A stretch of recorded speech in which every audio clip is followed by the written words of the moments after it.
Hey hi. இன்றைக்கி என்ன பார்க்க போகிறோம் அப்படின்னா, நம்ம சப்ஸ்கிரைபர் ஒருத்தர் வந்து எந்த டைமில் ட்ரேட் பண்ணால் கரெக்டாக இருக்கும் அப்படின்ற மாதிரி கேட்டிருந்தாரு. மார்க்கெட் 9:15 ஓப்பன் ஆகுது அப்படின்னா ஒரு 10:30 to 11 வரைக்குமே மூமெண்ட் கொஞ்சம் ஓகேவாக இருக்கும். ஸோ அதை வந்து மொமெண்டம் ட்ரேட் அப்படின்னு சொல்லுவாங்க. ப்ரீவியஸ் டேவோட க்ளோசிங் இருக்குல்ல, அண்ட் ப்ளஸ் வந்து யூஎஸ் மார்க்கெட் நைட்டு மூவ் ஆகிறத வச்சு அது ரன் ஆகும். ஸோ அந்த மூமெண்ட் வந்து கொஞ்சம் நல்லாயிருக்கும். அதுவும் எஸ்பெஷலி 9:15 to 9:30 வந்து ரொம்பவே ஃபாஸ்ட்டாக இருக்கும் மூமெண்ட்டு. ஆக்சுவலாக அதை பிடிக்கிறது கஷ்டம், ஆனால் பிடிக்க கற்றுக்கிட்டீங்க அப்படின்னா ஒரு சக்ஸஸ்ஃபுல்லாக நல்ல ஒரு ப்ராஃபிட் வந்து பார்க்க முடியும். ஓகேங்களா?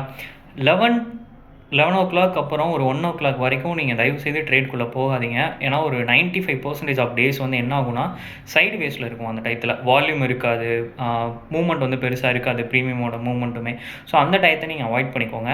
ஸோ அந்த டயத்தில் தான் நீங்கள் அனாலிசிஸ் அப்படிங்கிறதே பண்ணி வைக்கணும். ஸோ உங்களுக்கு ஒவ்வொருத்தரும் ஒவ்வொரு மாதிரி அனாலிசிஸ் பண்ணுவீங்க, டெக்னிக்கல் அனாலிசிஸ் பண்ணுவீங்க, ப்ரைஸ் ஆக்ஷன்ஸ் இருக்குது.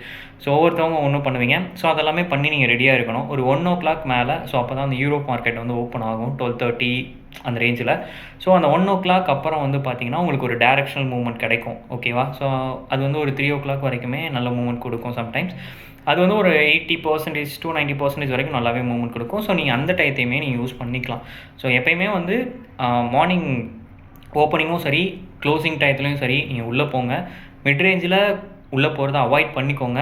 ஏன்னா நீங்கள் மார்க்கெட் மூவே ஆகாதப்போ ப்ரீமியம்லாம் ஆட்டோமேட்டிக்காக டேமேஜ் ஆகும். ஸோ நீங்கள் ஒரு பொசிஷன் வச்சுருந்தாலுமே அது லாஸில் தான் இருக்கும். ஸோ அதனால சொல்கிறேன். ஓகேங்களா? ஸோ உங்களுக்கும் வந்து ப்ரைஸ் ஆக்ஷன் இல்லை அனாலிசிஸ் அந்த மாதிரிலாம் நீங்கள் தெரிஞ்சுக்கணும் அப்படின்னா டிஎம் பண்ணுங்கள். ஸோ நான் என்னென்னு உங்களுக்கு சொல்கிறேன். ஓகேங்களா?